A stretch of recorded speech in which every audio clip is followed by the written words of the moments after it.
Hi there, and welcome back to another episode of Sitting in a Car. I'm Sarah Sproul, and I sit in a car with you every week, answering a question to help you raise a confident and caring young kid who respects themselves and the people around them. And the question for this week is, my 5-year-old and 2-year-old boys are going through a phase where they think all things related to bums and genitals are hilarious. My 5-year-old, I finally come to accept this as developmentally normal. Correct me if I'm wrong. No, you're not wrong. Very normal. But I'm concerned about a couple of things. My 5-year-old likes to play with his penis and wave it at me and his brother every time he is naked, including at the pool. Of course, 2-year-old follows suit. So we break this up into home and swimming pool. At home, when there are 2 or 3 people involved in an interaction, there is always an opportunity to think about consent. So in this situation, you are thinking about your own consent, because he's obviously happy to wave his penis around. You're not making him do that, so his consent is fine. What about you? Do you feel confident and happy enough that that is a normal everyday thing and you don't mind seeing it? If you don't mind seeing it, then there's really no issue. He could run around and wave his penis at whatever he wants to do until he gets sick of it, and he will get sick of it. Remember, things to do with novelty, or if kids are getting a reaction to something, it's more likely that they're going to do it more and more often.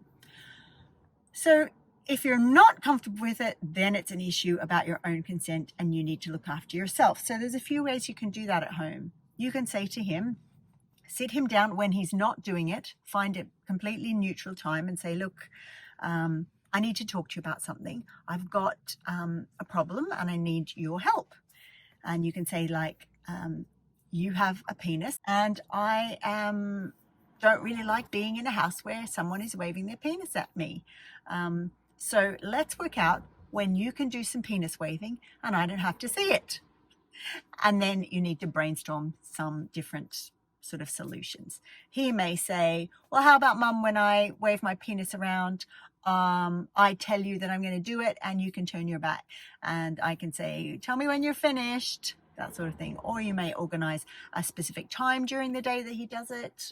Maybe before the bath, you can say, okay, it's penis waving time, and make a joke out of it. Make it lighthearted and sort of a bit of fun. And you may find that when it becomes a normal everyday part of life, he's less sort of interested in doing it, because it does sound a little bit like, because the question is very long, I didn't read it all out, but it sounds like he enjoys getting a little bit of shock value out of it. So there is that. So we've talked about your own consent. Next thing is we can use basic parenting techniques. If you actually don't mind that he does it, but you just, want him to get on with things, or maybe you are not particularly keen for your 2-year-old to be doing it. Like, there could be a vast number of reasons why you're not comfortable doing it. Then you can use a distraction, like you would when we had toddlers and they wanted an orange. I want an orange, I want an orange. And it's a big tantrum and it's shockingly difficult. And we could use distraction, like saying, oh my goodness, it's almost time for Teletubbies. We need to get home, and start talking about everything else except the O-R-A-N-G-E word. Oh, look, there's a duck. Oh, look, there's a seagull. And we distract our kid away from doing whatever that thing is that is causing problems. And you can certainly use distraction as a technique for this. You need to be comfortable. You need to be comfortable. It's really important that you're comfortable. And I would illustrate that there are a lot of different cultures in a lot of different family homes. I grew up in Australia. In Australia, in the 70s anyway, there was a great freedom about children and nudity, and it would not be unusual to see children running around the swimming pool completely naked. And certainly in our family, even when my kids were small, if we were home in Melbourne, it would be a normal everyday thing for the kids to be running around naked in the backyard.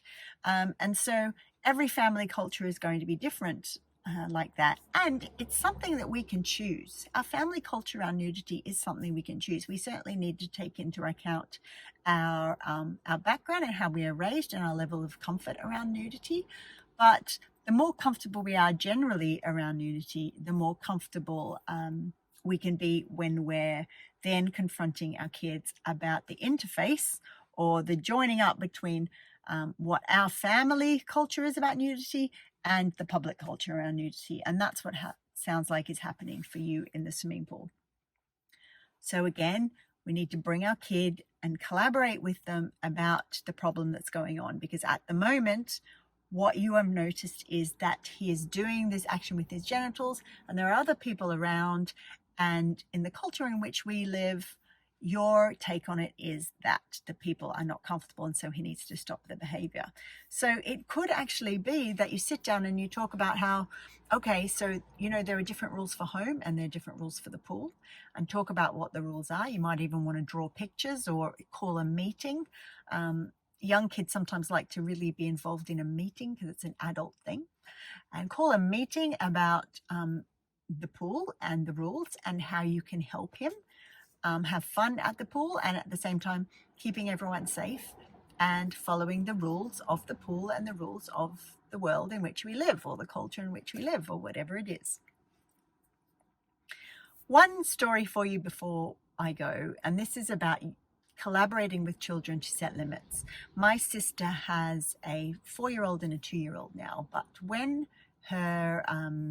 she had a 1-year-old and a 3-year-old, she loved going to the Melbourne Zoo. If you're ever in Melbourne, tourist tip for you here, the Melbourne Zoo is really great. It's a good day out for kids and families. And what was happening was, as her younger son, Razzie, started to walk, when they would go to the zoo, if Razzie ran off and her daughter ran off, both at the same time, my sister was left with she couldn't keep both kids safe. And that was a real problem. And what it meant was she wasn't able to go to the zoo. So one day she sat Ari, her daughter, down and said, Ari, I really miss going to the zoo with you. I love going to the zoo, but I have a problem because when I take you to the zoo, if you and Razzie both run off in different directions, I can't keep you both safe. So I would love to start going to the zoo with you again. How do you think we could solve this problem? And she brought her into the problem. And Ari said, well, maybe I could stop running away. And Hannah, my sister, said, that would be really great. And how about if Razzie runs away, I say to you, Ari, Razzie's running away, let's go. And we could both chase him together. And Hannah was telling me this story this morning, and she said Ari hasn't run away at the zoo since, and that system works very well. And the reason it works well is because Ari had an opportunity to buy into the solution. She was able to have some involvement in it and create that solution and that strategy with my sister Hannah. One final thing to say, some of these problems that we face to do with genitals and bodies and puberty, basic everyday parenting strategies work just the same with sensitive conversations as they do with conversations about running away or keeping our kids' selves safe in the supermarket or all those other things. So I find that super duper exciting. And that's Sitting in a Car for another week, where I have answered a question to help you raise your confident and caring young kid who respects themselves and the people around them. Bye for now.